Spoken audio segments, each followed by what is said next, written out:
അപ്പോൾ ഇന്ന് നമുക്ക് നല്ല വെറൈറ്റി ആയിട്ട് അധികം മസാലയൊന്നും ഇല്ലാതെ കുരുമുളക് പൊടി മാത്രം ഇട്ട് ഉണ്ടാക്കിയ ഒരു ചിക്കൻ പെപ്പർ റോസ്റ്റിൻ്റെ റെസിപ്പി ആയാലോ. അപ്പോൾ അതിന് വേണ്ടി ഞാനൊരു പാത്രം അടുപ്പത്ത് വെച്ച് അതിലേക്ക് വെളിച്ചെണ്ണ ഒഴിച്ച് അല്പം പെരിഞ്ജീരകവും ജിഞ്ചർ ഗാർലിക്കും ഇട്ടിട്ട് നന്നായിട്ടൊന്ന് മൂപ്പിച്ചെടുത്തു.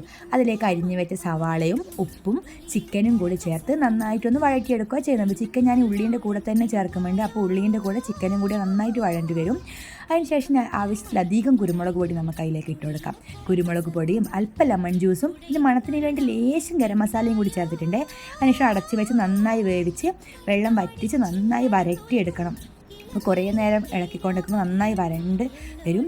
അപ്പോൾ അതിലേക്ക് ലാസ്റ്റ് നമുക്ക് ലേശം തേങ്ങയും കരിവേപ്പിലയും ചേർത്ത് നന്നായിട്ട് ഇളക്കിയെടുക്കാം. അപ്പോൾ നമ്മുടെ അടിപൊളി ചിക്കൻ പെപ്പർ റോസ്റ്റ് റെഡി ആയിട്ടുണ്ട്. അപ്പോൾ എല്ലാവരും എന്തായാലും ട്രൈ ചെയ്ത് നോക്കണം. അടിപൊളി വെറൈറ്റി ടേസ്റ്റാണ്. അപ്പം ഓക്കെ, ബായ്.